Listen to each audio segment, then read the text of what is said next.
那一瞬間就這麼迅雷不及掩耳的開場。自從最近實在題目太多，來不及做影片之後，我就變得開場很輕鬆。來，我們先要講啊，這個題目我其實想講很久了，你知道，我以前經常被困在節目，坐在這些人旁邊，每個人都跟我講的媽頭頭是道。每個人都說哦，三峽大哦好危險，自己就會垮哦，這個飛彈射過去就會垮哦，各種各樣會垮。但你知道我這個人呢，個人邏輯就我比較相信物理，我不相信你心理。你心裡在想什麼？你教主在想什麼？跟我沒有關係的。所以通常我會怎麼樣呢？通常我就在旁邊靜靜的思考，等下要吃什麼便當。那但是很多時候呢，你一直在想便當是沒有辦法到便當就自然出現的。我跟你講，我們先這樣講，2枚飛彈哦就能夠炸掉三峽大壩。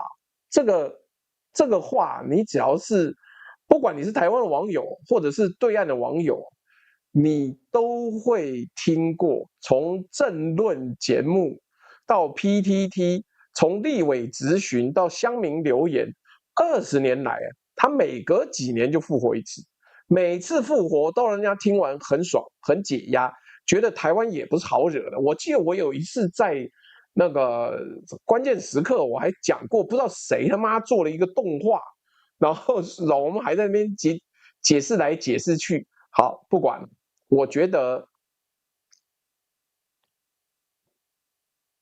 開場先講清楚，打爆三峽大壩這一個理論是假的，不是有爭議，是從頭到尾，從物理學到國際法，從軍事可行性到戰略後果，每一個環節都是假的，都是假的。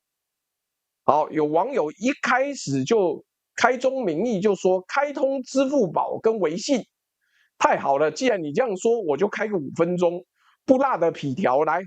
趕快展現你的誠意，已經2個都開通了，麻煩抖內。這個我跟你講，這個真的在物理上行不通啊，各位長官，你物理上行不通東西，你在跟我講是什麼？教你物理的老師是一隻狗嗎？那如果不是的話，這件事情就很值得討論了啊。那好了，我們還是要講我們的定場詩，鍵盤一敲。海崩，螢幕之上水橫奔，2枚飛彈平天下，何曾算過幾億魂？20年來謊不死，爽感市場客盈門。若問真章何處尋？先問誰敢講代價？代價是什麼？代價是靠，我忘了今天的那個。今天要做一個有趣的投票。好，如果今天目標達成，我就制作一場直播討論，大家戰死。台灣可以吃什麼？吃罐頭嗎？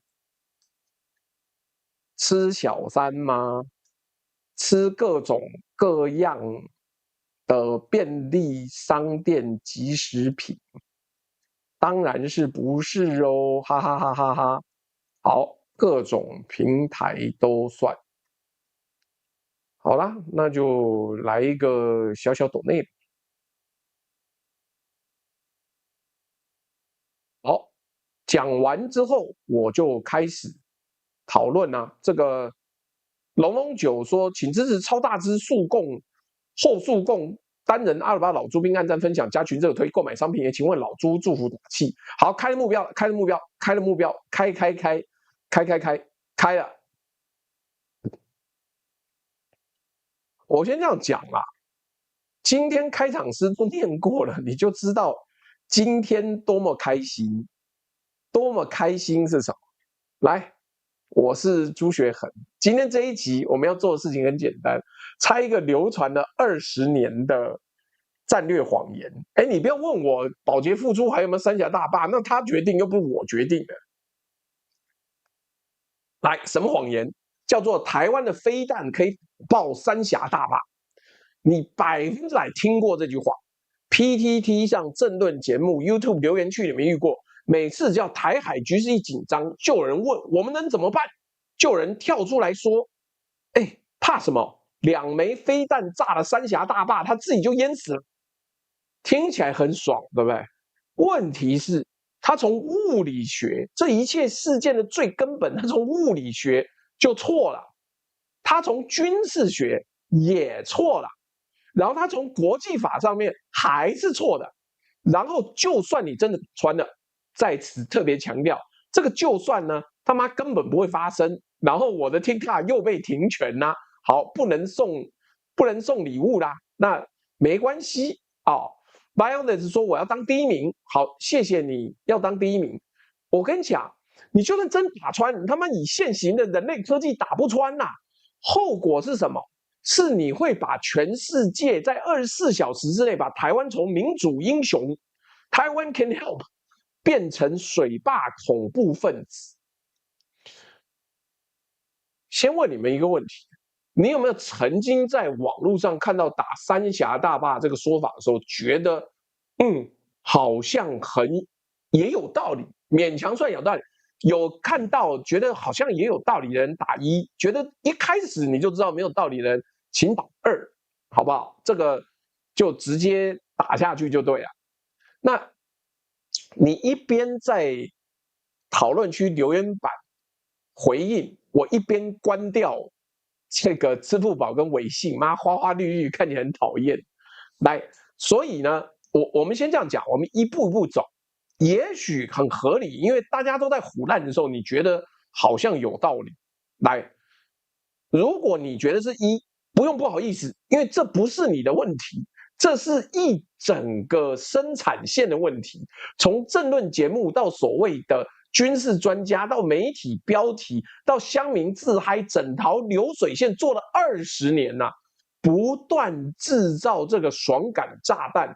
今天小弟呢就沒事幹，我等下要去打雙截龍，因為雙截龍跟熱血硬派的創作者，他媽65歲就死了，靠，跟我差10幾年而已。我要打個類雙截龍的橫向卷軸遊戲，宣洩一下我的思古之幽情。那沒關係，我們今天呢，在打橫向卷軸雙截龍之前，我就要把這條生產線整個拆分開來給大家看。那我們慢慢一條一條講。來，我前幾集不是講過，我們明居正講那個油槽火把論，對不對？來，我們把它結合在一起，好好的講。什麼要去打肉毒桿菌？我打雙截龍呢？來，我知道有些老觀眾看到今天的標題就準備好戰鬥姿勢啊，但是前幾天的青鳥現在都不來了，不知道怎麼搞的。說你是不是投降主義者？朱旋投共啊，這是人渣！你是不是在幫中共講話？我跟你講，我今天講的每一個數據、每一條法律、每一段歷史都有出處。退役軍官說的，軍事雜誌寫的，國際法條文裡面白紙黑字的，你可以不同意我的結論，你要相信其他的異端邪說，那是你家的事，那是你的立場。但你不能假裝我提出來的數據不存在哦。如果提出來數據有錯，歡迎來打我臉。上一次我們拆了明居正明大師，用一個情書的角度拆了明大師為什麼身為一個榮譽博士，政治學榮譽博士，要在軍事上、經濟上3天2頭瞎扯。答案是我們不知道。來，明居正上次我們講的東西呢，油槽火把論是三峽大壩論的子孫啊。今天我們就沿着明居正那條線一起來來談論他的祖師爺台灣攻擊三峽大壩。那來，我先幫大家理一下時間線，而且小弟因為是一個小小的 AI 專家，所以我們要先討論。來，這個等一下，先不要是這一張。哎呦，我看一下啊。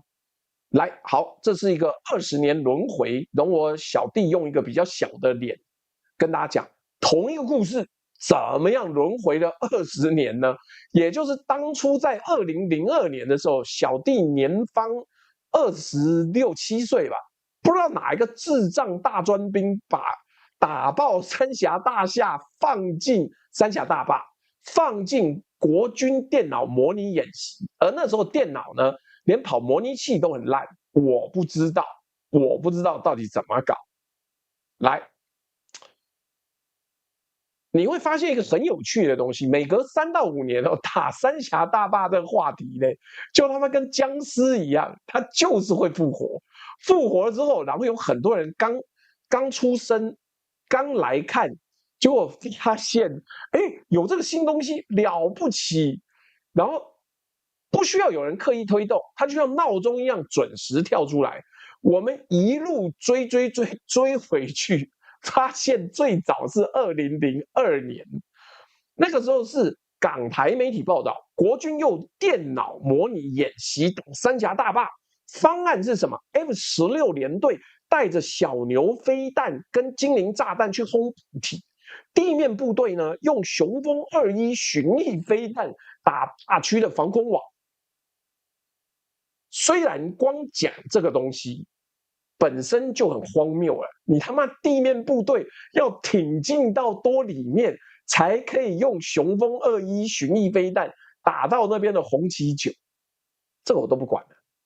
你先不討論這方案可不可行，你注意一件事情，這是一個電腦模擬，不是作戰計劃，不是戰略方針，有人在電腦上按了幾個按鈕，跑了一個 scenario， 而且這 scenario 在早些年 AI 不行的時候，才媽跑很爛，好不好？然後結果當年的媒體大為震動，標題怎麼寫？國軍備妥攻擊三峽大壩的戰法。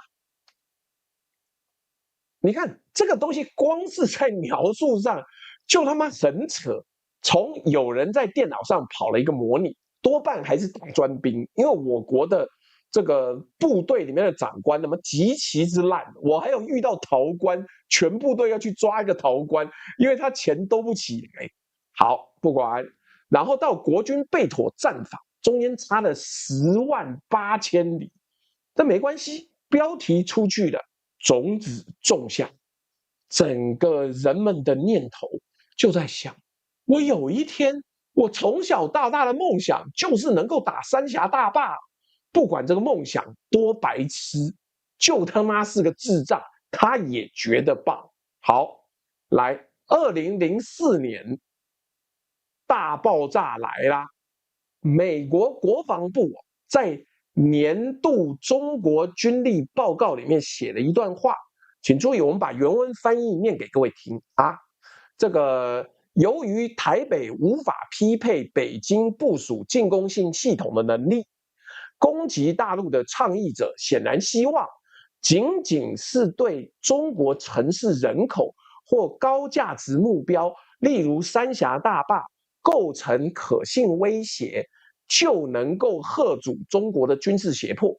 換句話說，當年美國國防部認為台灣才不給你搞什麼不對稱威脅，我們國家雖小，人口雖少，但是人小志氣高，我們要直接嚇阻你們的高價值目標。好了，注意聽哦，注意聽哦。它的原文是怎麼說的 ？Proponents of strikes apparently hope， 倡議者顯然希望這樣子。這是五角大廈在描述台灣某些人的想法，不是五角大廈自己的提議。但是全世界媒體怎麼報了？嘿，這就妙了。當年媒體的墮落原來已經20幾年有了。全世界媒體怎麼報道的？他說五角大廈建議台灣三峽大壩，中國外交部說這是冷戰思維，居心叵測。那個時候好像還是戰狼都還沒有上台，解放軍中將劉源警告你，攻擊大壩將引來鋪天蓋地的報復。把華盛頓比喻為什麼？來，容我引述原文，叫做婊子裝紳士。台灣的國防部副部長蔡明憲的回答很微妙，他說台灣有能力做這類攻擊，但不會瞄準三峽大壩，也不會挑釁。你聽到了嗎？有能力跟不會做並列在同一句話裡面，這叫什麼？這叫曖昧嚇阻。我不說我要打，但我讓你知道我打得到。問題是，他打得到嗎？我們後面告訴你。我跟你講，物理上做不到就做不到了。然後，2018年1月最轟動的一次，淡江大學整合戰略科技中心執行長蘇紫雲在台灣北社的演講之上，被觀眾問了一個問題，說炸掉三峽大壩需要幾枚飛彈？我們的軍事戰略專家蘇紫雲回答說，2枚應該就夠了。這5個字傳遍兩岸三地啊！他說的不是這個 ballistic missile， 他說的不是洲際彈道飛彈，他說2枚就夠了，2枚就夠了。這5個字呢，傳遍兩岸三地啊，所有的報道都忽略他下一句話，也就是他的形象变得很瘋，不是一開始就很瘋，他一開始講話很正常，因為他下一句話講的是水壩在戰爭法裡面是民用目標，並非軍事正當目標。他其實在講技術上的理論值跟戰爭法的禁止，但媒體只取了前半句，從此他就變成三峽大壩克星了。環球網那個年代在罵他什麼白天做夢，然後又發文道歉。前立委林玉芳回應的最狠，他說攻擊三峽大壩的確可以結束戰爭，只不過借此舉白旗的恐怕是滿目瘡痍的台灣。2020年，故事就來了，長江大洪水。三峽水位逼近警戒線，潰壩恐慌瞬間點燃社群媒體，打三峽大壩又復活啦。你看2020年的故事呢，又不一樣了，他邏輯又改了。他說大壩本身可能就要崩潰了，所以打它更容易。這邏輯不知道是什麼狗教的，是不是？這完全是兩回事。大壩承受洪水壓力跟被飛彈轟炸是完全不同的物理場景，但對於不懂工程的觀眾來說，大壩好像快垮了，加上我們有飛彈，那等於1+1等於3。Taiwan can help, Taiwan No.1。那時候就有這個旅德水利專家王維洛。在法國國際廣播電台等媒體上質疑三峽大壩的結構安全性。我們姑且不管王維洛的政治立場是什麼，我們先講他講了什麼。他講了一個很尖銳的觀點，叫做三峽大壩的設計、施工、品質檢驗都是同一批做的，沒有獨立的第三方監督。這個觀點有沒有道理？可能有。但他說的是大體自身的工程品質，而不是台灣的飛彈能不能穿它。兩回事被混在一起講，就變成原來三峽大壩真是很脆弱。這是什麼結論？這個結論簡直嗎？幻想。好啦，沒有想到美國的右派智庫又出來了。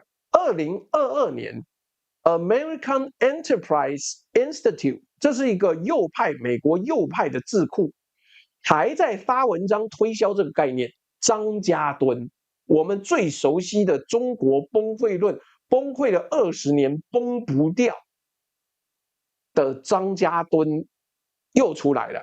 他說台灣擁有一種常規武器，其破壞力等同核武。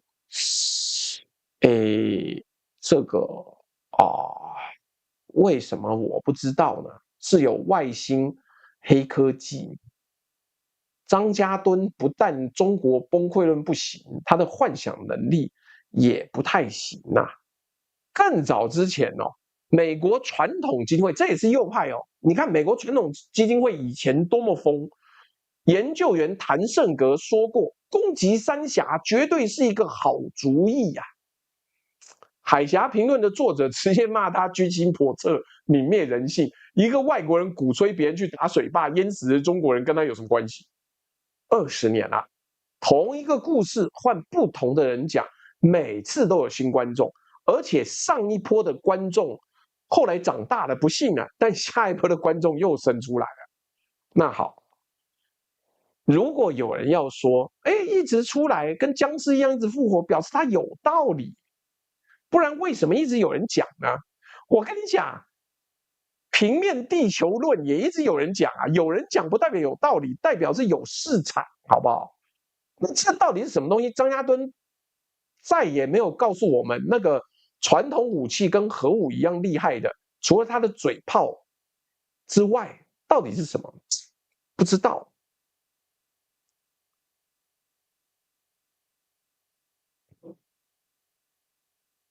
來，接下來我們要講什麼叫重力，還有為什麼重力靶不穿。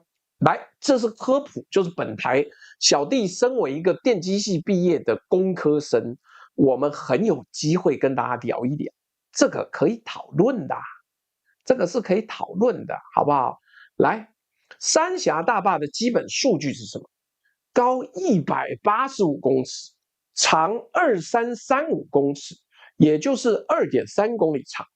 大頂呢寬40公尺，壩基呢就是從上面斜下來，壩基寬115公尺，混凝土的澆築量達到2794萬立方公尺，鋼筋的總重量72.95萬噸，是鋼筋哦，不是整個混凝土。鋼筋的總重量，你可以這樣想象啦，它就是一座用鋼筋混凝土澆出來的山，而且這座山是建在花崗岩上面的。但重點不在它有多大多重，重點是在它是什麼類型的壩。一定會有人問啊，這個水壩還分類型？對，就他媽有分類型，而且這個分類直接決定了它能不能被炸掉。世界上主要有2種壩，叫做拱壩跟重力壩。那2種是什麼？我們來解釋一下。今天沒事幹嘛，我懶得做動畫，我就用嘴巴講，好不好？來，拱壩是什麼？一個拱形結構，像一個反過來的弓，它把水的壓力透過弧形結構傳導到2側的山體上，所以整個壩體是一個力學整體。一旦你在拱形上打出一個洞，整個結構的力學平衡就被破壞了。就像拱橋，你拆掉中間一塊磚，整座橋就塌了。重力壩就完全不一樣。重力壩不靠形狀支撐，它靠自身的重量。每一個混凝土區塊都是獨立承重的，你炸掉左邊那一塊，右邊那一塊不受影響。尖端科技軍事雜誌說得很清楚，三峽大壩是重力壩結構。它可不像應力壩一樣，開個洞就整片瓦解。像是一座小山，即使中間有一段被炸毀，其他部分還是不為所動。我再做一個最簡單的比喻，你有看過有一個這個隧道或是山洞，在山上打了一個洞之後，整座山垮掉嗎？整座山垮掉嗎？沒有，對吧？你再看看它的尺寸，三峡大壩的尺寸，壩頂40公尺寬，大概是20個我躺着，22、23個我。壩基是115公尺寬，那40公尺寬是什麼概念？你站在壩底上，從這一邊走到那一邊要走40公尺。一個標準籃球場的長度是28公尺。哎呦！你其實不用講啦，台灣最熟了。你們要炸三峽大壩，那你去看看你能不能用台灣的最強的傳統兵器，不管是炸彈、飛彈還炮彈，去把堰塞湖炸掉看看。花蓮那邊不是有堰塞湖，到最後都沒有炸掉，因為炸不掉。你叫沈伯洋試試看吶、啊，泡麵頭不是跟你講說我們有武器可以這樣做，做不了的好不好？做不了就不要想了。來，壩基115公尺，差不多是一個足球場的長度。你要炸穿的不是一面牆，是一面用鋼筋混凝土蓋成的，底部有一座足球場那麼厚的實心山。實心山。那 PTT 上有一個水利工程背景的網友講了一句話，我覺得非常到位啦。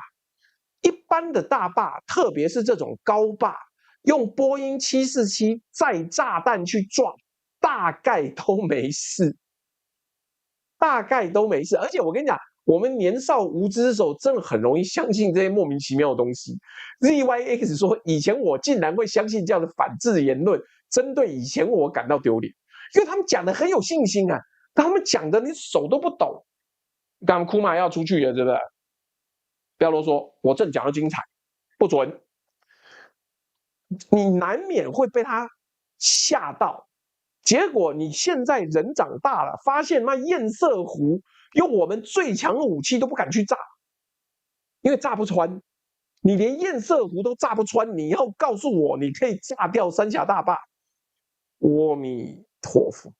來，會議軍事評論員宋兆文，少數比較像樣不會瞎扯的宋兆文哦，他計算更直接，增程雄21跟雲峰飛彈彈頭約500到800公斤，對大壩壩體的結構只能造成壩體表層的破壞，至少要打數百枚，可能還不至於造成大壩的崩潰。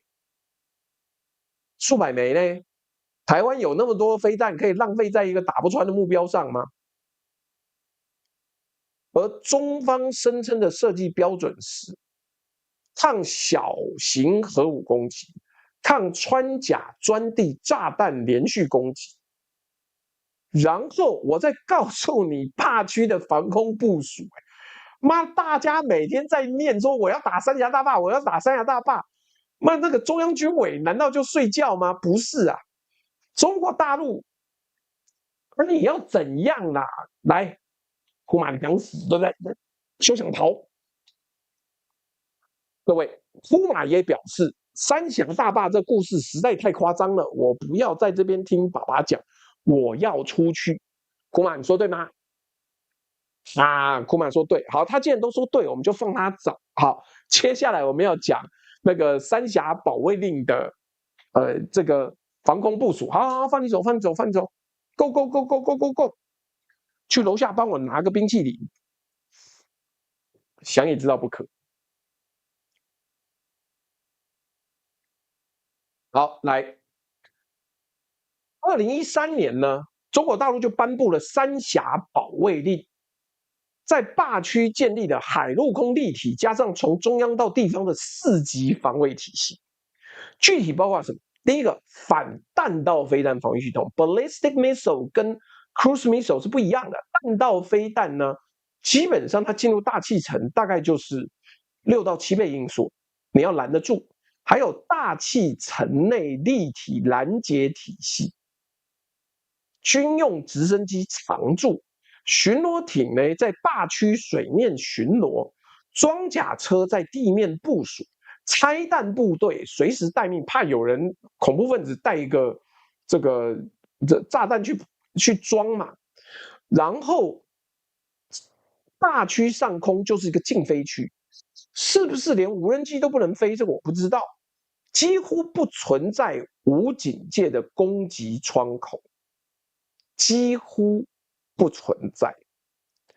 那他們甚至做過多次反恐演習，包括了模擬恐怖分子用裝滿爆炸物的快艇衝撞大壩的場景。中國大陸官媒的結論是，基本具備抵禦世界級軍事強國，也就是講美國啦，對三峽大壩實施攻擊的防禦能力。請注意聽哦，請注意聽，各位，他們說的是抵禦美國等級的攻擊，不是抵禦台灣等級的攻擊。你拿台灣的幾枚飛彈，巡弋飛彈，第一個要射那麼遠才行哦，去挑戰一個設計標準是抵禦美國的防禦體系。那我們就超英趕美啦。那台灣幹嘛要跟美國買什麼武器？我們他媽是一個我們賣武器給美國吧？但很遺憾，你不要說到底是哪個白痴想的，他就是這麼的開心。那我們能怎麼辦呢？來，如果有人要說，那防空也不是100%，對呀，我上一集解釋明居正的胡說的時候，算過擊殺鏈的成功率 ，kill chain 呢就是80%、80%、80%一路打下來，就算你每一步都有80%把握，6步串起來，最後就只有26%。如果屠防率降到30%，整體成功率掉到12%。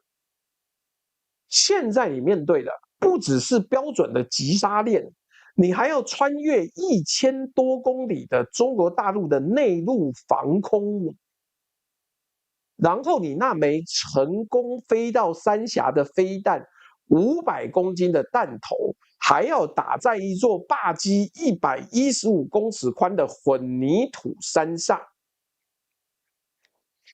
你自己算算這個幾率是多少？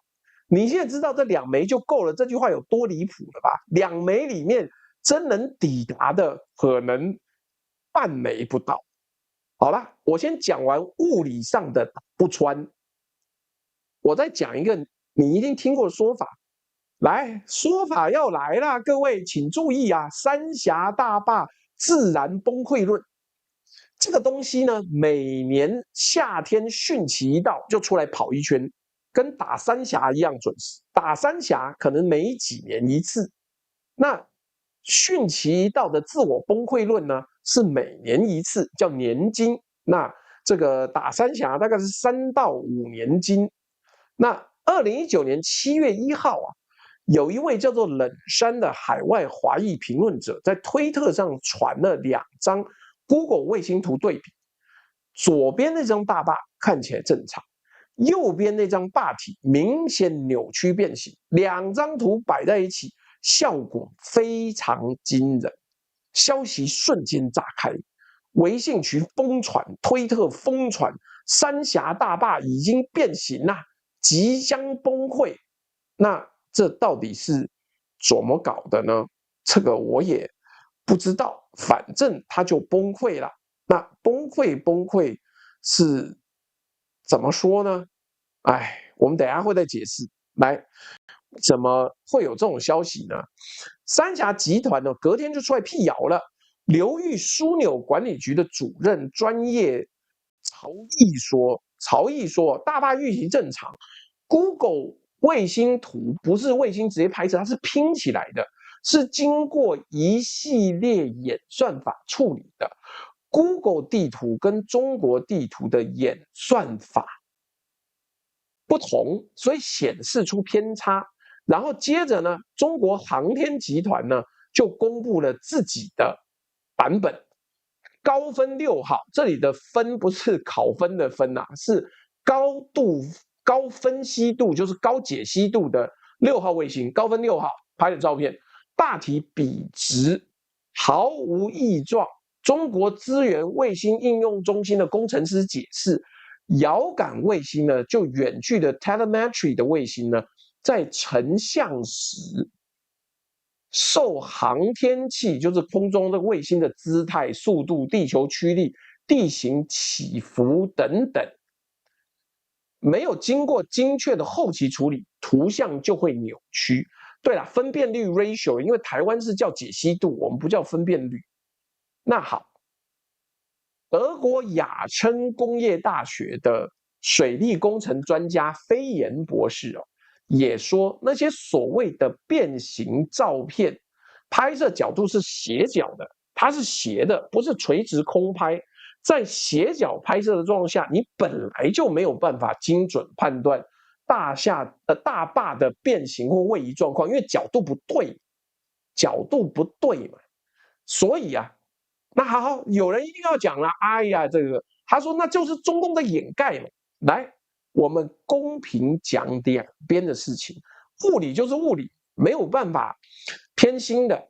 三峽集團三峽集團自己承認了一件事情，他說壩體確實有位移，截至2019年4月，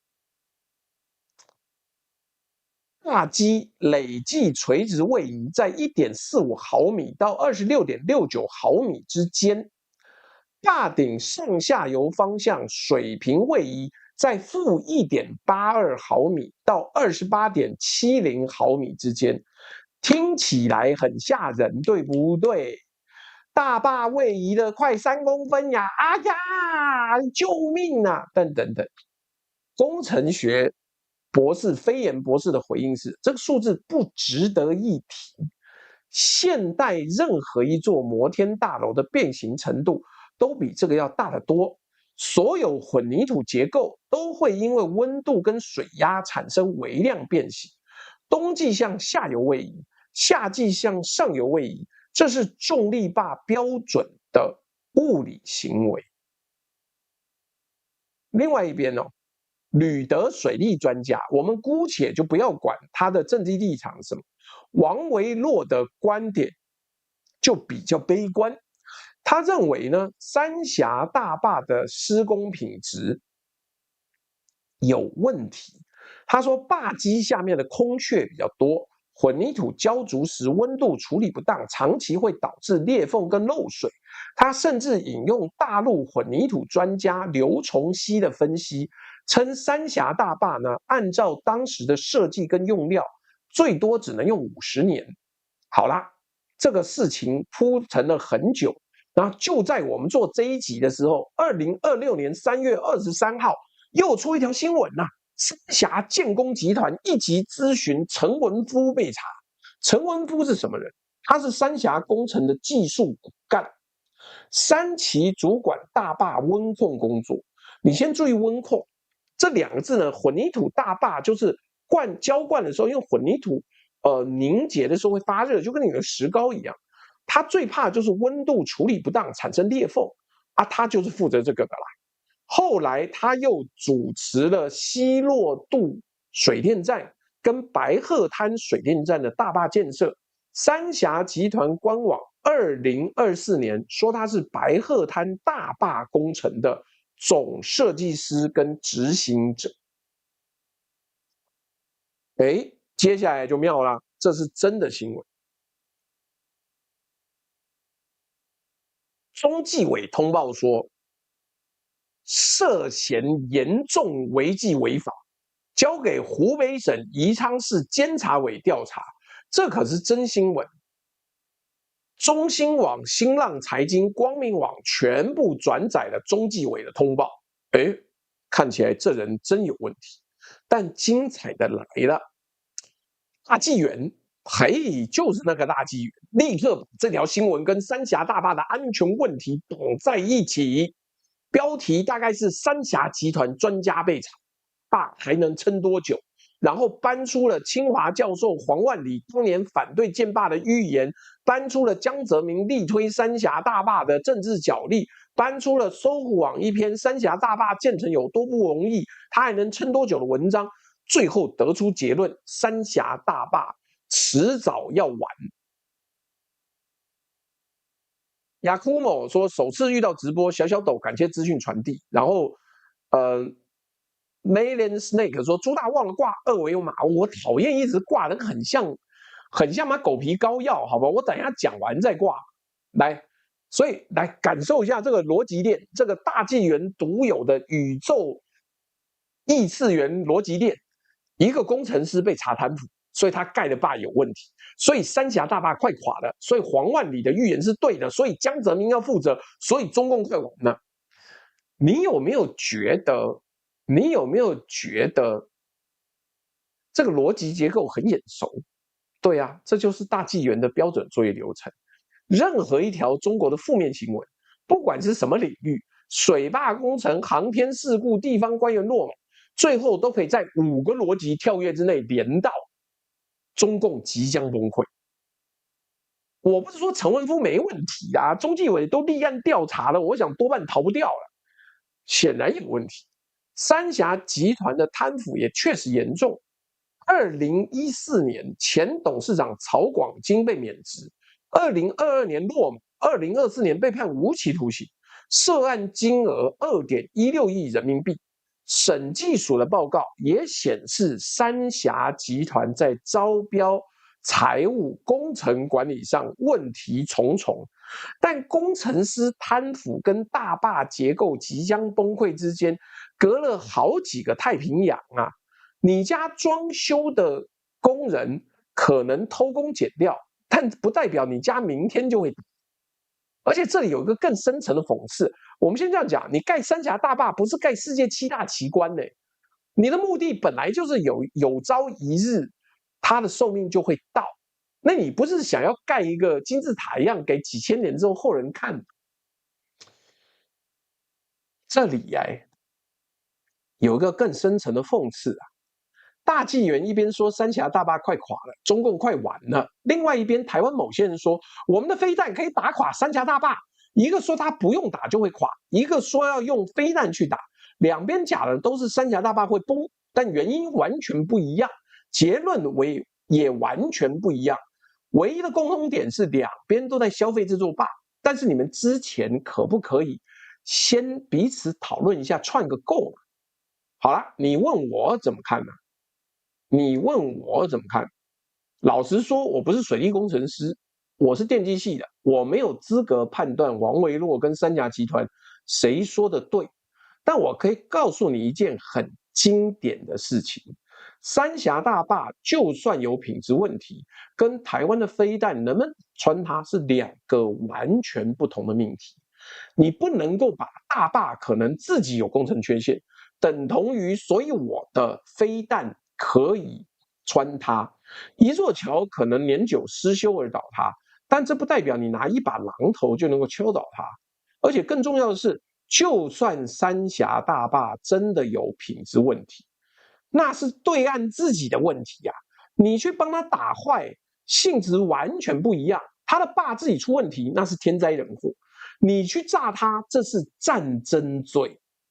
所以不管是我打得穿，還是他自己會垮，結論都沒有辦法支持台灣拿飛彈去打三峽大壩，他就是不支持，科學上做不到，國際政治上做不到，戰爭學上做不到啊！來，各位要來到一個難得有戰史參考的依據啊，就是彈跳炸彈。哎，各位，我不知道你們有沒有看過我以前玩過這個遊戲啊？媽，30年前的遊戲。30年前遊戲是什麼？你如果要談炸水壩，你就要談1945年5月16日晚上的事情。這是什麼呢？英國皇家空軍617中隊行動代號 Operation Chastise 懲罰，後來有個更有名的名字的叫 Dam Buster 炸壩者。目標呢是德國魯爾河谷的3座水壩。Mohnum 壩、Ender 壩、Skop 壩。魯爾呢是德國的工業形狀，那個地區產河煤啊，煙蠻多的，品質不是頂尖，但是能源產生很多。因為水壩提供工業用水跟水力發電，炸掉它們就能癱瘓德國的鋼鐵跟軍火生產。但他們得到什麼結論？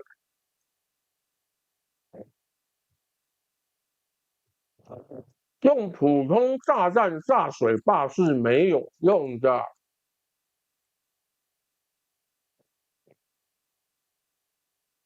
所以英國工程師啊 ，Barnes Wallis 花了好幾個月，專門發明了一種武器，叫 Upkeep 滾筒炸彈。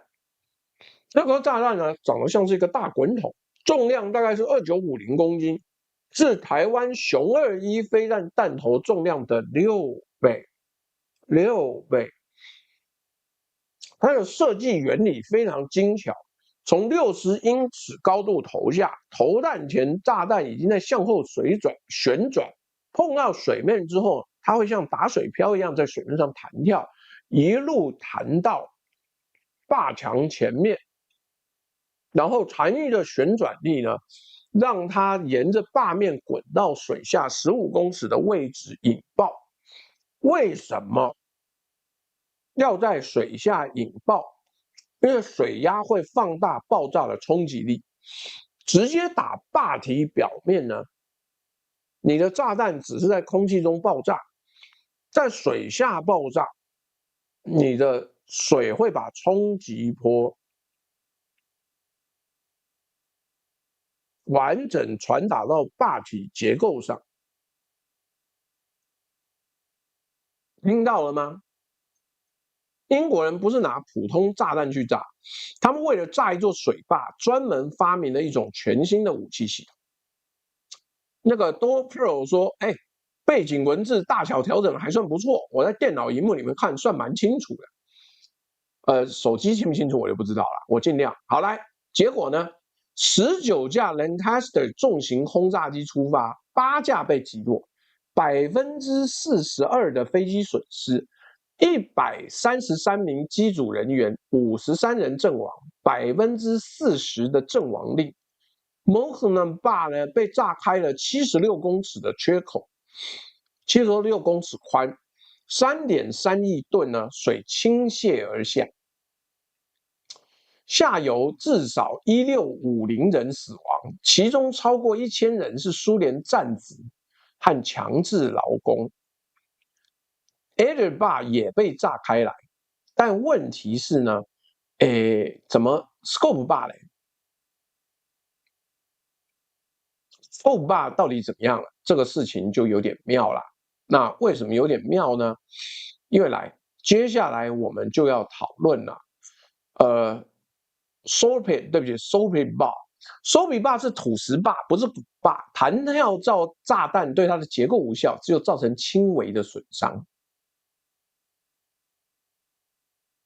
輕微損傷什麼意思？因為 Mohnam 壩被炸開76寬的缺口，損失很大，但是土石壩沒有受傷。你聽到重點了嗎？同一種武器對不同結構的壩效果完全不同。現在我們把1943年的 Mohnam 壩跟三峽大壩放在一起比，看我後面的圖表。Mohnam 壩呢，高40公尺，長650公尺。好，以方令說朱大手機看字也很清楚，好，謝謝你哦。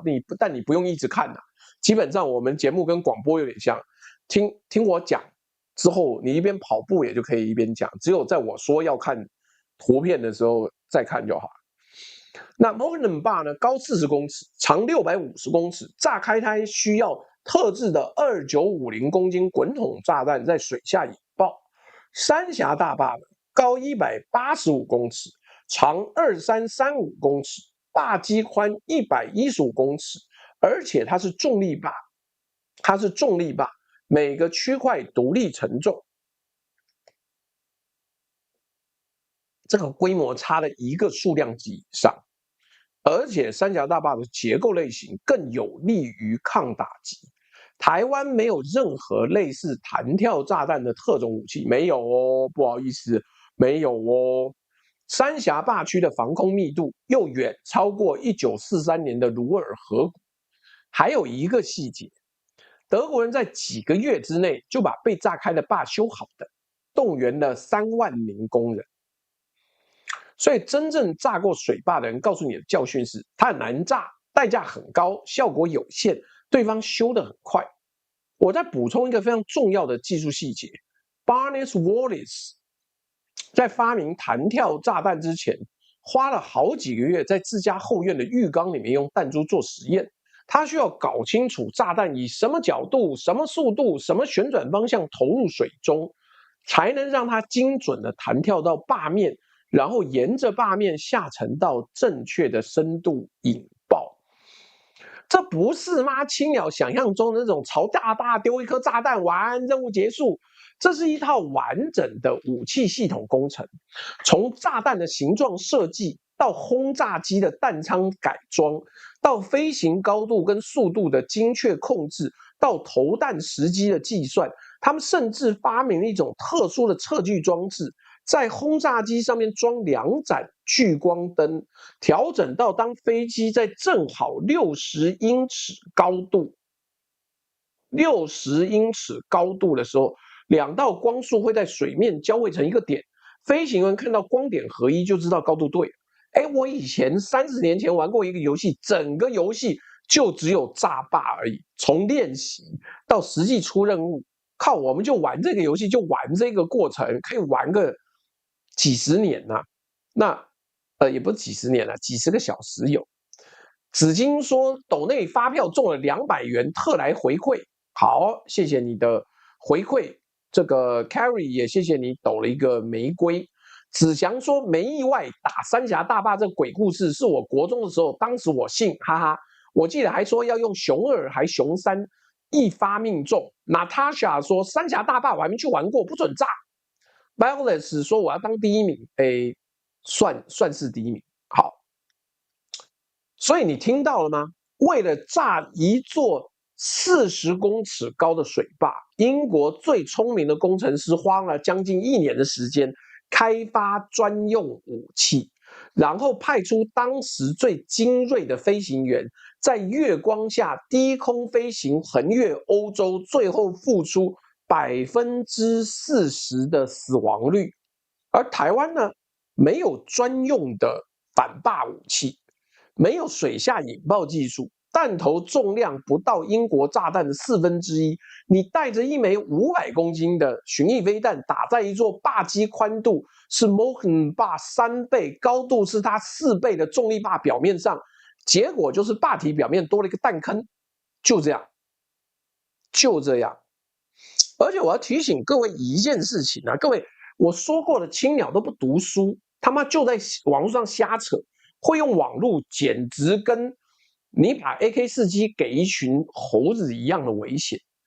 Dambuster 行動造成的大量的平民死亡，其中超過1000人是蘇聯戰俘跟強制勞工，它直接催生了1977年日內瓦公約對第1附加議定書對水壩的特別保護條款，也就是說，2戰的教訓直接催生了保護水壩的國際法。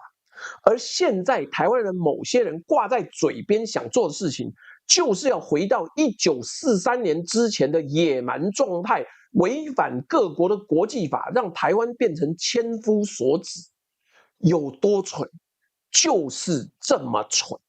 而三峽大壩比他們炸那些壩大了10倍都不止。那個轟炸機還要經過特別改裝嘞，好不好？617中隊光是密集低空夜間飛行訓練就練了2個月。來，接下來還要再講另外一個事兒。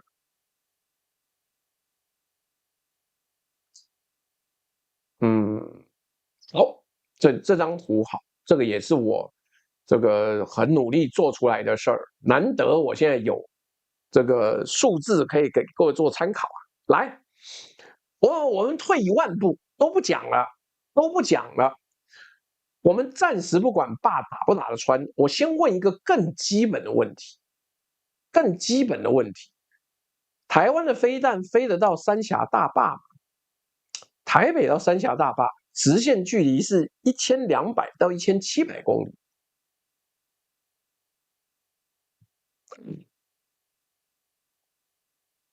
我們來盤點台灣手上有什麼牌啊？第一張牌，增程雄風21飛彈，這是巡弋飛彈，射程大概1200到1600公里，彈頭大概500公斤，射程勉強沾到邊。但是你的飛彈呢，要一路穿越中國大陸的防空網，而不是沿着海岸線飛哦。是往內陸飛1000多公里，要穿越層層的防空系統，一路就算你坐飛機去三峽玩，也沒有那麼容易。來，第2張牌，雲峰高高空巡弋飛彈，傳說射程是1500到2000公里，彈頭約500到800公斤。問題是，2014年，也就是12年前，就因為國際壓力太大，終止量產了。你手上有幾枚夠打三峽嗎？李強還在那邊說，趕緊橫指部周邊的趕緊搬家拎挺啊，我早就搬了，好不好？來，第3張牌還有增程雄風3型。這是很多鄉民最愛的，我們用雄三打三峽呀！目前為止，雄三最棒的記錄是把我們漁民打死。我再跟你講，雄三是反艦飛彈，它是設計來打水面上的船的，射程大約400公里。三峽大壩呢，在1700公里外，400公里對上1700公里。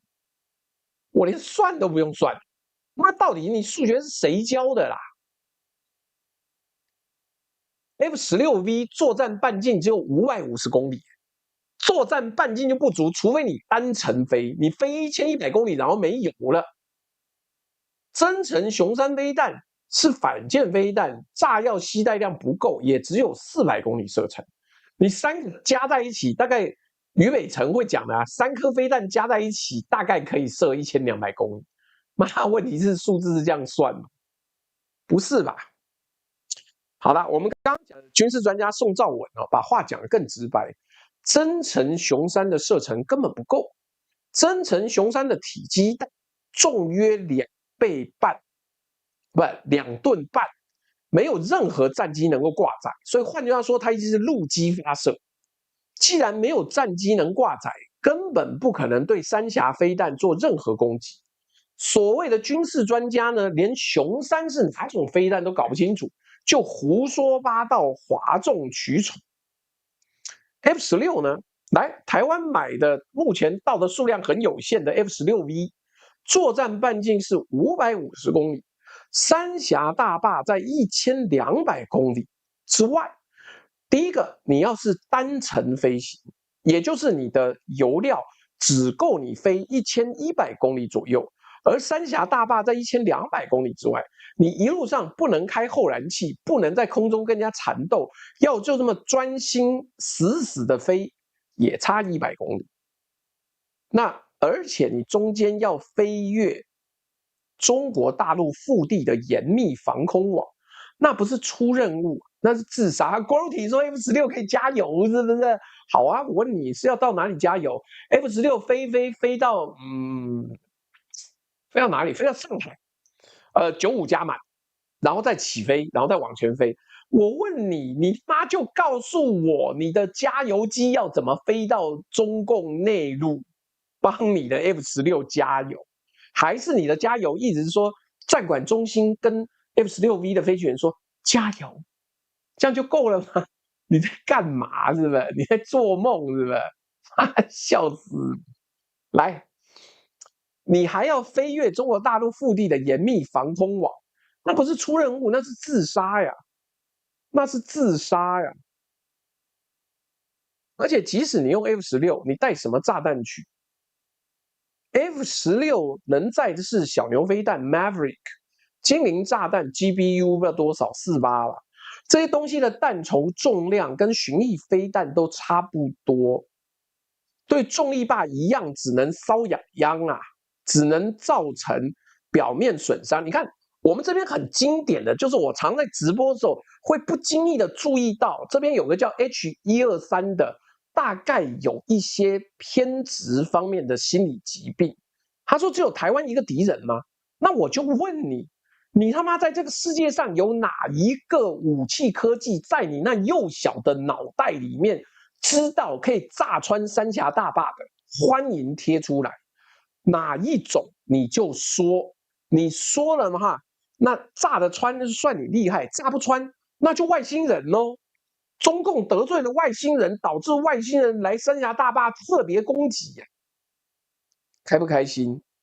是不是讓你覺得很精彩啊？好不好？來，更重要的是 F-16V 呢，飛過去的路上要經過中國大陸東南沿海的防空密集區，福州、廈門、杭州、南昌、武漢，一路上全是雷達、防空飛彈、戰鬥機巡邏區。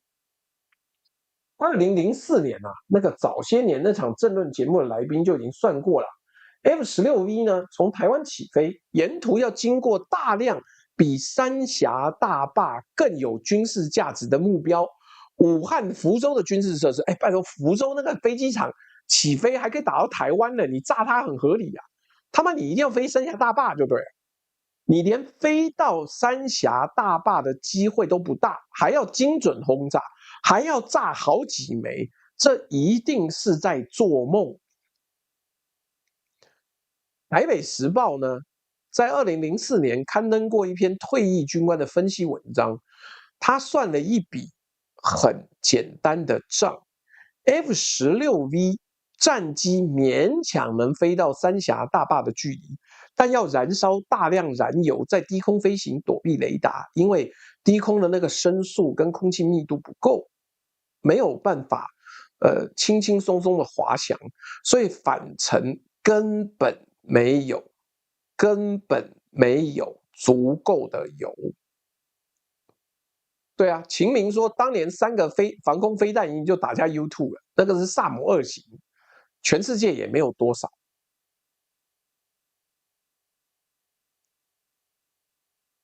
哎，這是單程票。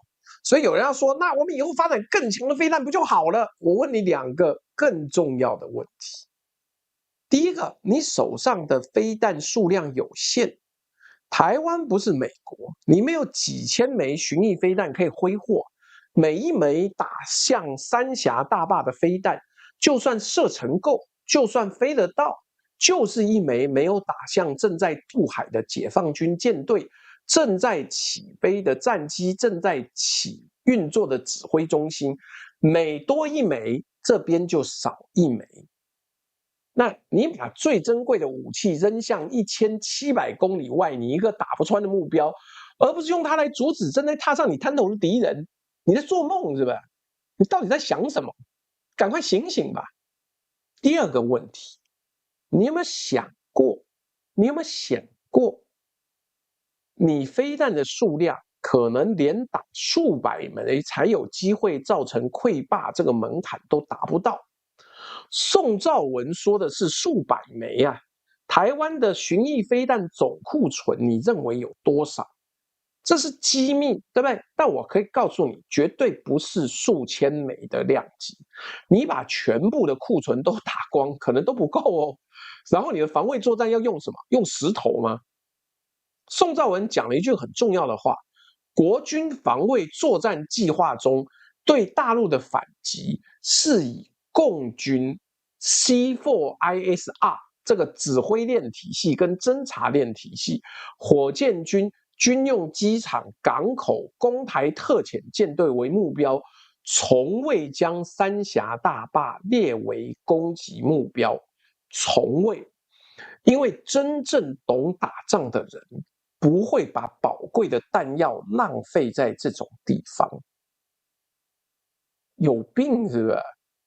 來，再來，我們進入了國際法的階段了。青鳥就不懂什麼叫做國際法，因為他們覺得我青鳥我無敵 ，Taiwan can help，Taiwan can help，help help help help help。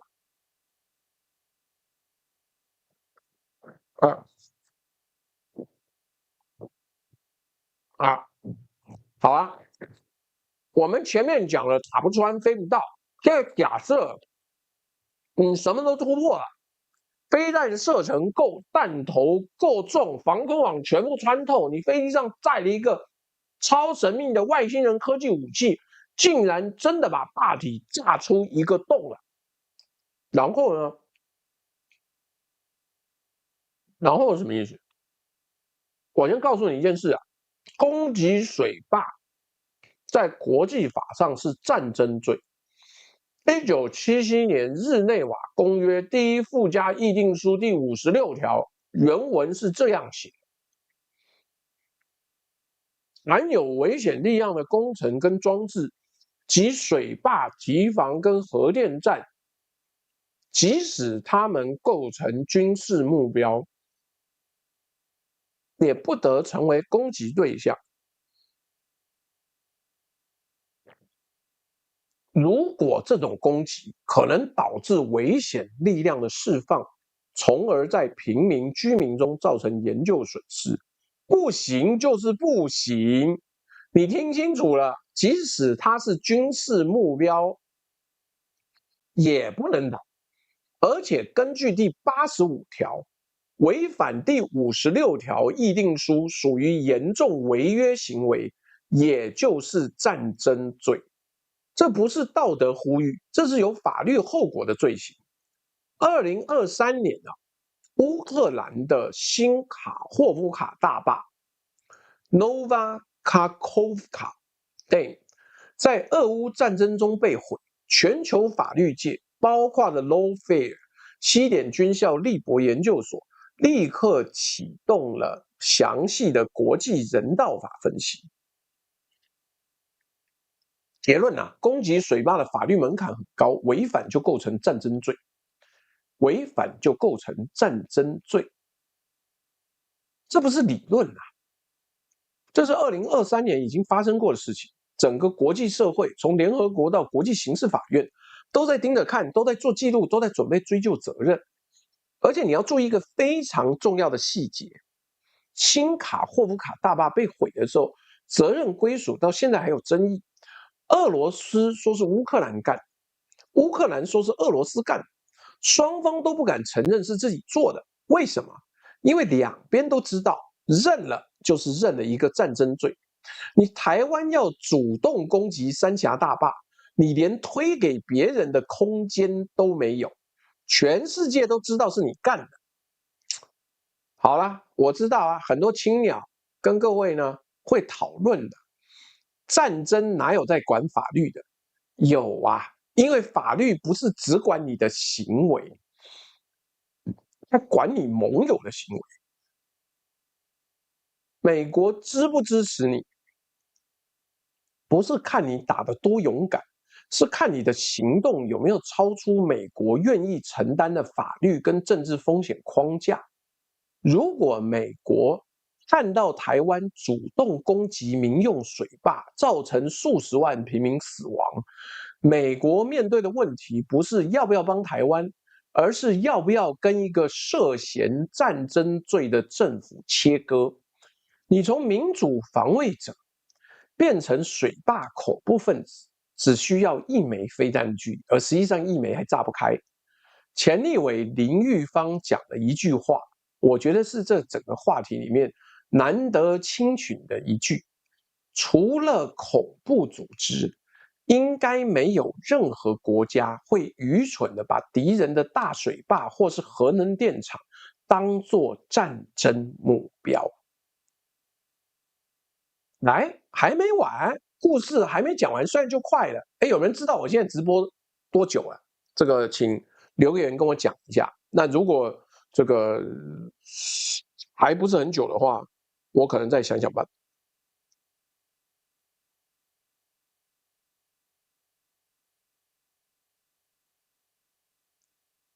來，我們再講你又是68分鐘。我每下午問也是68分鐘，我是不是有一個內建的鬧鐘？一到68分鐘就想要問。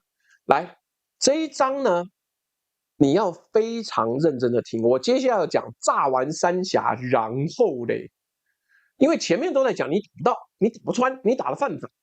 但我們接下來要問一個更恐怖的問題：萬一你真的打穿？萬一他媽台灣就是研發出一個外星黑科技，領先地球10萬年，萬一你真的打穿怎麼樣？我們還是跟你推一下，因為你到時候就被送上斷頭台了啦。那我們要跟你講一個斷頭台的結果是什麼？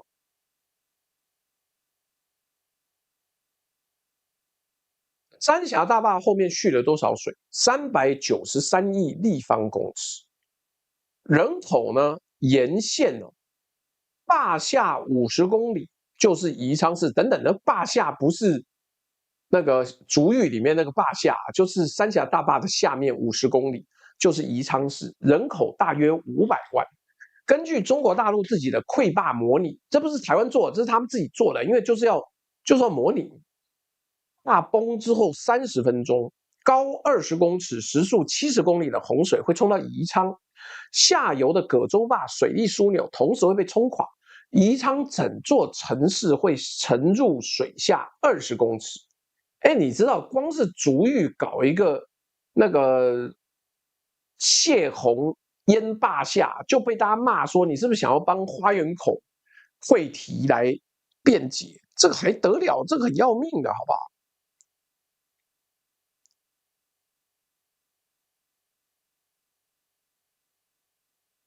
哇，還有網友特別抖內在我的這個微信配說，哎，這個朱大好，我是微弱贊助一杯咖啡，然後再來有祝朱大收視長紅，再來有說朱大少吹點大陸，你看沒有哦？我今天講三峽大壩，難道這也是吹大陸嗎？不是。然後這個還有網友說，請大家支持朱大水壩單人阿魯巴活動，加入會員訂閱、按讚、分享，這個。不是這樣子吧？來，5個小時後，洪水就會到達350公里外的岳陽；10小時後會到達武漢。武漢人口1100萬，洪水高度7公尺。長江中下游的流域3.5到4億人口，全中國38%的水資源，25%的耕地，40%的糧食產量。1986年，四川省政協調查組的報告就已經警告過，一旦戰爭爆發，三峽大壩必為首要目標。若大壩被毀，中下游大城市流離失所，後果不堪設想。我現在問你，你炸了三峽大壩，就算你有黑科技，你造成數十萬甚至數百萬平民的死亡，中共會怎麼反應？你用常理推斷好嗎？選項1，中共接受投降，看你覺得可能嗎？選項2，他什麼都不做，你信嗎？怎麼可能？選項3，他會用盡一切手段報復你，而且報復的力度是會讓這個世界上再也沒有人敢，而且所有全世界人都認為他的報復是正當的。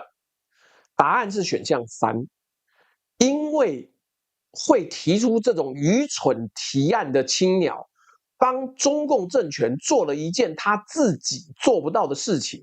你讓全世界的道德天平瞬間從台灣這邊翻到中國那邊，而且報復不需要對等。三峽大壩潰壩的破壞力，多位分析者認為超過原子彈。你用常規武器造成的等同核武的破壞效果，你猜中方用核武報復的政治合理性門檻會不會因此大幅降低？還沒完，還有一個你沒想過的翡翠水庫啊！看你有水庫，他也有水庫啊。翡翠水庫距離台北市中心只有30公里。如果中國大陸以攻擊翡翠水庫作為報復，你打我水庫對不對？我打你水庫。台北盆地的淹水深度可以到7公尺，也就是基本上你這個地只要不特別高，你3樓以下人大概通通再見。你炸他三峽，他炸你翡翠。你下游有3.5億人口分散在數千公里的流域裡，然後台灣的下游只有一個台北盆地，這個交換你覺得值得嗎？跟上一集民居鎮那集一模一樣的邏輯，你打了一個你的12%幾率的東西，換來他打你的100%，只是這一次比例更懸殊，火力差別更大，後果更不可逆。跟上一集的民居鎮是一模一樣。我們最後講一個歷史故事1964年，中共核試爆成功，美國曾經考慮派飛機去把中共的核設施摧毀在搖籃裡面，然後去徵詢蔣中正的意見。蔣中正的回答是不，他對幕僚說的理由是：中國人好不容易也能做出原子彈，我不能同意將其炸毀。哎，很妙，對不對？你各位沒想過蔣中正會這樣回答吧？台灣的人也不知道吧？老共那邊的核設施竟然蔣中正幫他求情。當然，你可以說蔣中正有很多問題，但是他在這個問題上展現一個判斷。有些東西，就算你有能力打，你也不能，因為你打了之後呢，你背的那個名字比你打到的目標會更重，而且重很多。同樣的邏輯放在三峽大壩上面，你就算打穿了，你成為了殺害數十萬平民的那一方，你的國際地位、你的道德正當性、你的盟友支持，全部在那一顆飛彈落地的那一刻啊！我的工作就是我 TikTok 就是不斷被限流，謝謝大家在那邊不計一切代價的抖內，好，但就是沒有辦法，就是各種限流。我看看啊，有簡簡單單做自己，幫忙抖內，然後這個嘎嘣脆說，中國說了，當檢測到一顆核彈飛起的瞬間，為了不讓其他沒參戰的國家獲利，會發射全部的核彈，無差別攻擊全球。這個到時候再說，好不好？大家先不要講那個這麼厲害的事情，你先不要吹呀，先不要吹，好不好？來，同樣的邏輯呢，我們把它放在三峽大壩上面。海峽評論的作者講了一句話：即使有人喪心病狂，考慮計劃執行，造成大破壞，不可能就此消滅中國的反制能力。台灣有多處水庫、核能電廠、人口密集城市，承受不起巨大的反擊。這不是投降主義，這是最基本的戰略算術。你不能打一個小仗，你贏了一場戰爭，輸了整場，怎麼樣？贏了一個戰役，輸了整場戰爭。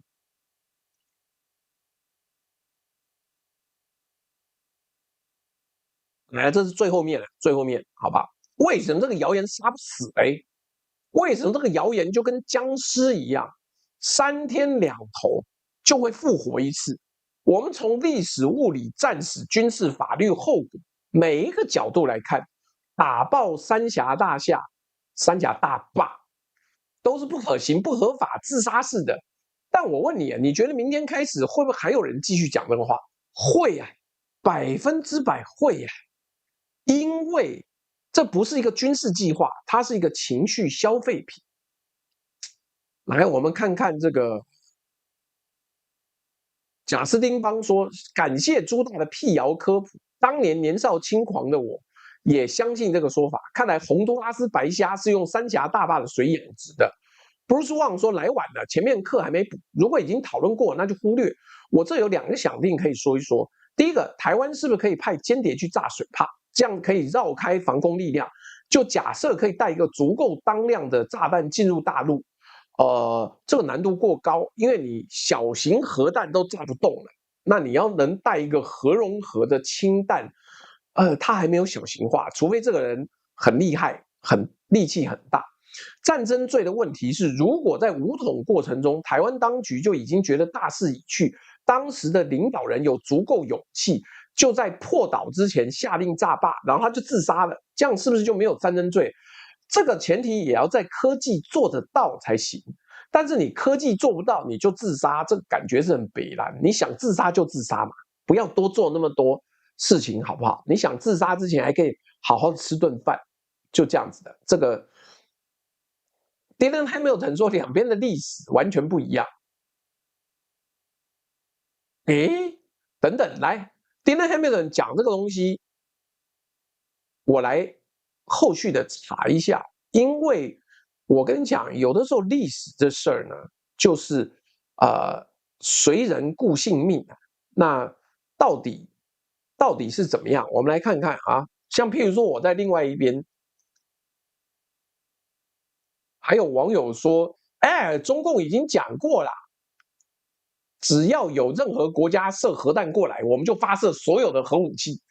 他說這是解放軍將領，然後人家問他說這是誰？他說我不認識，但我有一次看過這個視頻。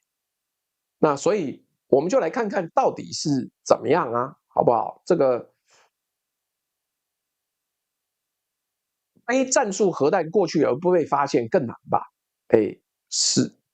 我跟你講，兩邊歷史都有詮釋，所以到底誰對誰錯，我們就再看一下，好不好？尼斯阿開賽是說遲到抱歉，最近忙碌，節目都是看回放，先抖個目標支持九哥的活動。那請各位網友別吝嗇按讚。手機熱推，有餘力者煩請移駕至阿宅福利社選購精選商品。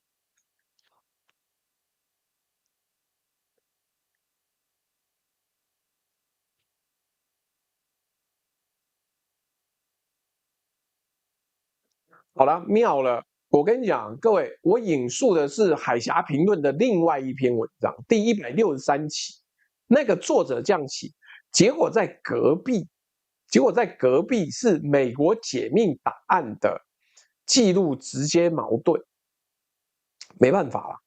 那所以老蔣呢，不是高風亮節拒絕炸核設施的民主主義者，是主動要求美國幫忙炸，但美國最後沒答應。那你對，好不好？那但是問題是你對的結果呢，就充分證明了蔣介石當年那麼想炸，而且老共那邊也是一個真的很想炸的人，而且他們當年的共產黨也就是一個，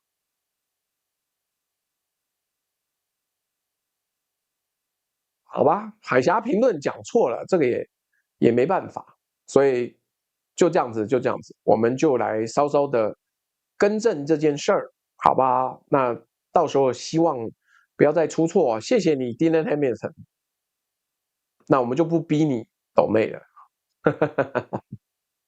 來，我跟你講，這個謠言會繼續的存在，因為它是情緒價值，它不是軍事計劃。你買它呢，或者是人家講它，不是因為它能用，是因為它讓你爽。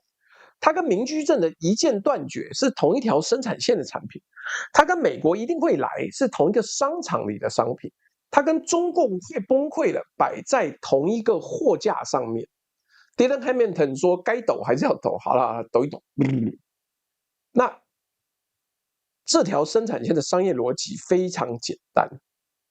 第一步，供應焦慮，兩岸局勢一緊張，你焦慮了，那我們就告訴你讓你開心的事情。第二步，供應爽感，有人要負責出來跟你說，別怕，我們有辦法，你聽完很舒服。第三步呢，就是眾人無知化，技術黑箱化，因為你不知道重力壩的物理原理，不知道飛彈射程的計算，不知道日內瓦公約第56條，所以你沒有能力判斷他說的是真是假。第四步，道德責任外包啊，說是他們先打我們的嘛，所以6000萬人的命就變成 collateral damage 的 footnote， 它就變成附帶傷害的注腳而已。第五呢，這種唬爛永遠不需要驗證，因為戰爭沒有真的發生，所以永遠沒有人要為這些分析負責。所以你想想看，這個結構是不是跟明居正那一期我們猜的那個結構一模一樣？是啊，因為打三峽大壩是明居正唬爛的祖師爺啊，一箭斷絕油槽是他的子孫，他們是同一棵樹上長出來的果實。那棵樹叫做什麼名字？叫做台灣戰略幻覺。它的根扎在焦慮裡面，它的枝幹是媒體的流浪邏輯。我跟你講，我現在如果吃青鳥的飯，如果吃政府的標案的話，我他媽天天做炸三峽大壩，我不要只做三峽大壩，我炸4峽大壩、5峽大壩、6峽大壩，俠，霸，什麼霸我都炸。我每天說一個故事，一路說到2029年嘞。但問題是，它的根是我們的焦慮，它的結果是媒體的流量邏輯，它的果實呢，讓你覺得不用認真備戰啊。你知道最諷刺的是什麼？這棵樹最大的受益者不是台灣，是對岸的。因為每一次台灣的政論節目，每一次網民在那邊自嗨，我們可以炸三峽，然後中國大陸的宣傳機器就多了一條素材。你看台灣人就這麼瘋狂，他們想屠殺我們的平民，你的爽感變成了對方的動員工具。中時新聞網的評論講了一句很刺耳但很真的論點。部分網友專門剪輯台灣對大陸的缺乏常識論點，大陸人吃不起茶葉蛋，2枚飛彈炸三峽，經年累月以這種惡質方式作秀，只會讓大陸民眾對於台灣民主制度的好感度逐漸下降，甚至成為對岸中共作為民主制度的最佳負面教材。你看，你這麼反制，人家當然說，那看民主制度就出這些智障啊，那怎麼會是好的民主制度呢？你本來是民主陣營的模範生，你自己把自己搞成了反面教材。這棵樹最毒的地方在於，它不會害你今天就死，它會害你在真正需要清醒判斷的那一天，因為長期被餵養的安全感是虛假的，最後你做出了錯誤的選擇。退休上海市民劉先說，宜昌的妹子讚，岳陽也不錯。武漢、南京都市都太大了，所以妹子會比較煩躁一點。而且武漢話跟南京話叫起來不是太好聽，特別是南京話會倒洋，你靠腰嘞。好，那個前立委林玉芳講了一句我們一定要再引一次的話，他說呢，學國防有3個境界，第一個境界，對性能強大的武器很着迷；第二個境界，對用兵制勝的戰術很着迷；第3境界，對不戰而屈人之兵的戰略很着迷，很着迷呀！哎，2枚飛彈炸三峽大壩，停在第一境界。真正的國防呢，從來不是打爆什麼，是讓對方算完之後覺得打你不划算。這跟明居正那一集的結論一模一樣，不是我能打到什麼，是我在沒有緩衝的情況下，每一個動作的代價是什麼。就這樣子啦，就這樣子。鬥棋，你沒有抖內，你他媽指手畫腳說我要談什麼，輪到你嗎？滾！當然這一集聽完不是每個人都會爽，但不爽是對的，因為清醒的感覺從來都不爽，清醒的感覺從來都不爽，好不好？請你好好的思考一下啊，好不好？乖。這就是一個比較麻煩的事兒，就是你今天沒有辦法分辨真相跟假象的時候，就是會變成一個被人嘲笑的對象。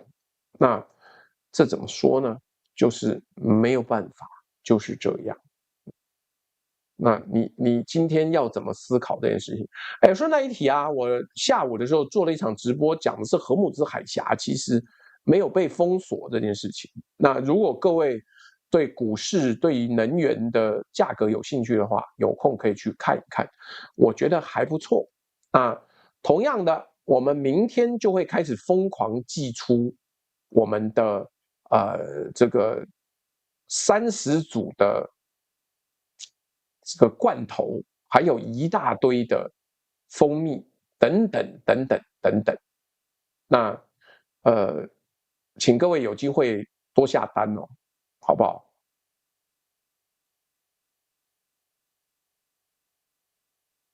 好啦 ，TikTok 那邊就吵起來了，怎麼就是不用不用講是什麼對全世界發射核彈什麼東西，好，這個就不用多講，我們 we are more and better than that。退休上海市民刘先生說，雪寶現在跟着黄暐瀚聽到都是什麼內容？哎呀，不是，好不好？都是這樣子，隨便，人家開心就好。乙姨說，原來不是三峽壩無辜，是人太傻。暫時當然吃小三啦、除了身心靈滿足之後，還可以就戰略考量來說，好吧，這個我們也沒有辦法解釋。但台灣的武器就是射不到，這一點是很確定的。那我們這個謠言呢，基本上也是搞了20年，同一個謠言呢，年年做。哦，順帶一提，蘇紫雲的這個直系血親裡面，一個叫黃志賢，一個叫但我忘了台南市長叫什麼名字啊？一個叫黃志賢，另外一個不叫黃暐瀚啊，叫做黃偉哲。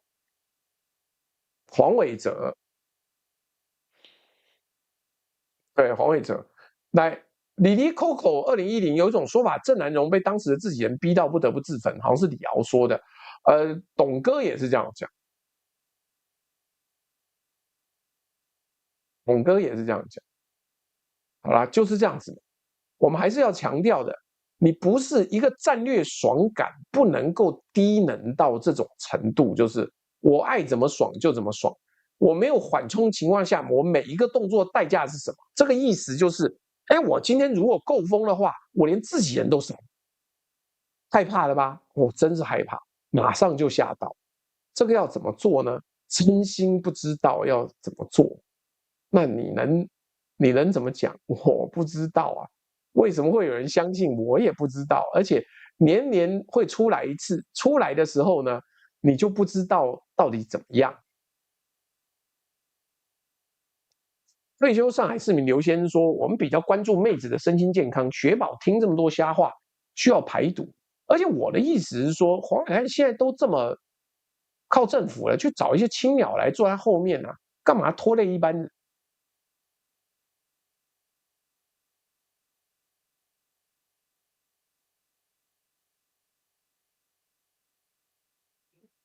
退休上海市民刘先生說，我在福建治好了妹子的帶狀皰疹，幹沒有被傳染了，了不起耶！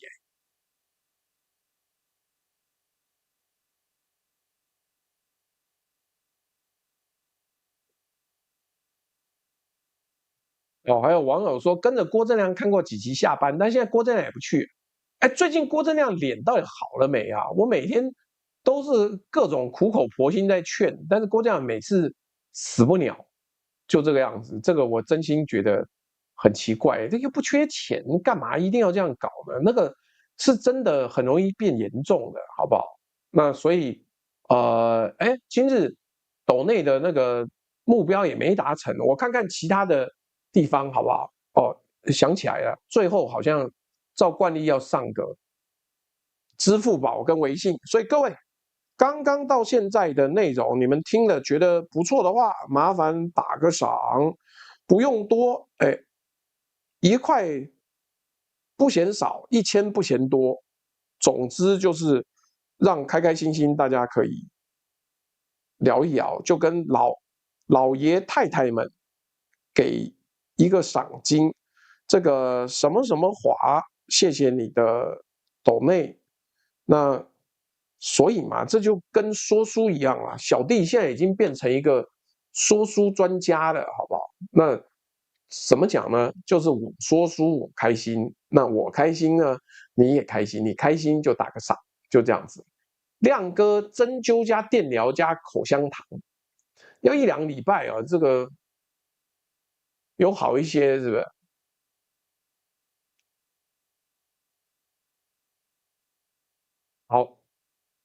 好多了，是不是？好吧，那就是這樣子哦。亮哥需不需要拉皮固定？郭正亮每個星期都有針灸，不是啊，你有機會2-3天要去做一點針灸。什麼？最近看雪寶，怎麼感覺有點憔悴？我不知道，我都沒在看他。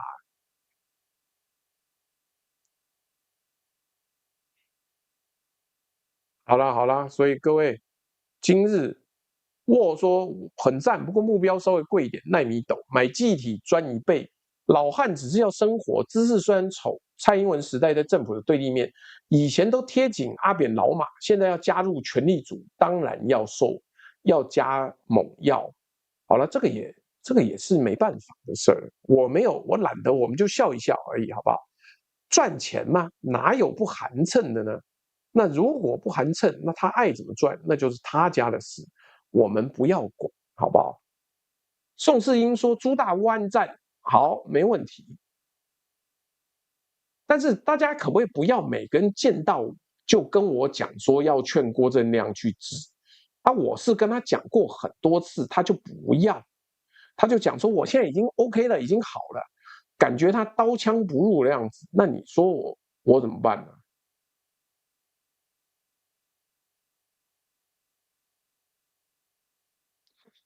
你看有網友說抖個1元意思意思。好哦，你看我其實不在乎。有網友說朱大張雪那一期我給搬到 B 站了，你如果搬過去的話，有機會幫我寫一下原始出處，好吧？其他就算了，反正大家都搬來搬去。因為這個網友沒寫他是誰。有網友如果善心的幫我搬過去，我不反對，沒關係。但是至少讓他留個名嘛，將來有一天來看我的直播，好不好？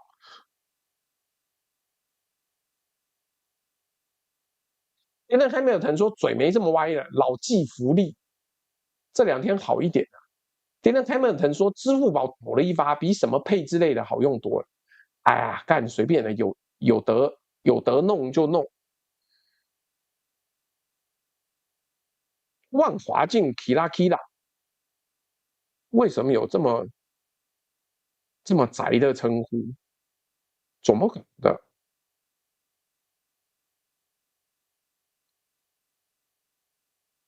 哎，這個什麼什麼清說理性客觀值得加油鼓勵。好啦，什麼什麼學說朱大你微信好像不能抖內，什麼？我微信又滿了，沒有吧？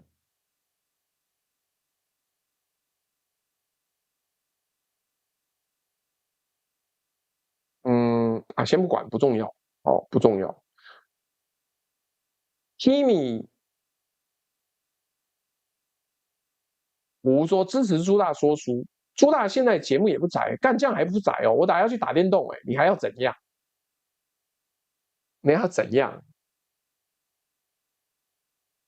恩戰之前有完整的亮哥調戲鬼龜那一集。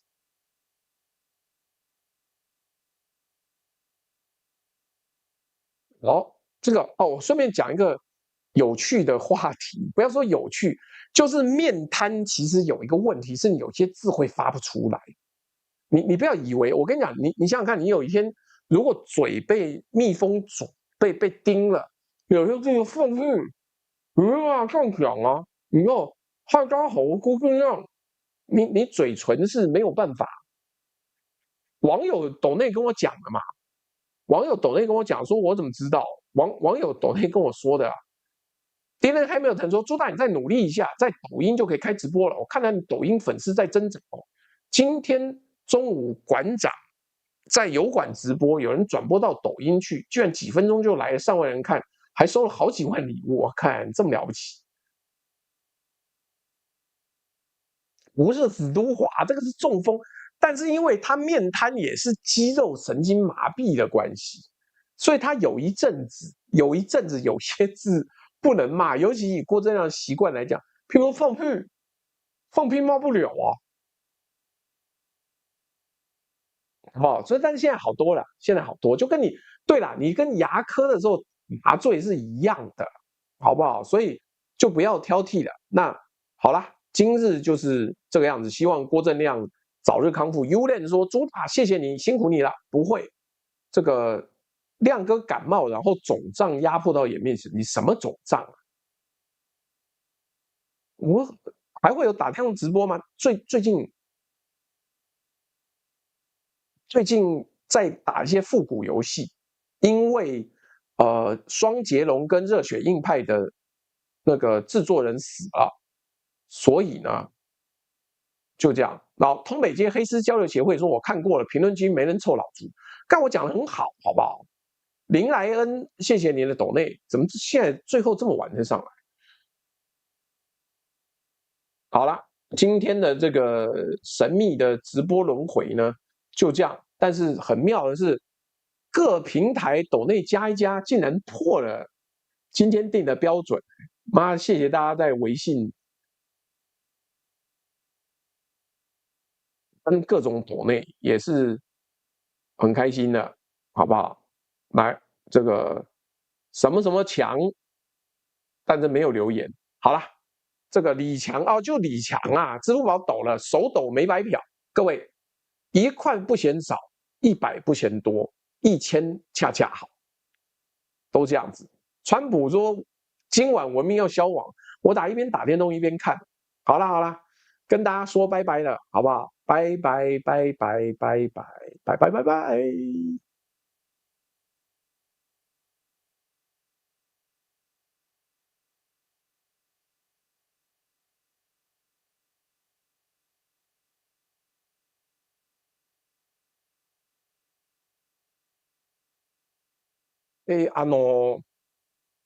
等等，我忘了投票了。看什麼 Page Bring 說啥意思？進來就招手幹，就是不小心忘記投票了。來来來，各位，我不知道這個串流還會不會成功哦，但如果有的話，就繼續，沒關對不對？好，來繼續。今天的內容呢，如果大家覺得講的不錯，內容也不錯，請投1；如果大家覺得內容不錯但講不好的，請投2；但如果大家覺得內容也不好，講的也不好的，請投3。我不小心在投票之前，以為自己要下工了，對不起，今日急着去打電動，難免會出事，好不好？來，謝謝大家，最後還是要投個票，好，靠腰他媽baby。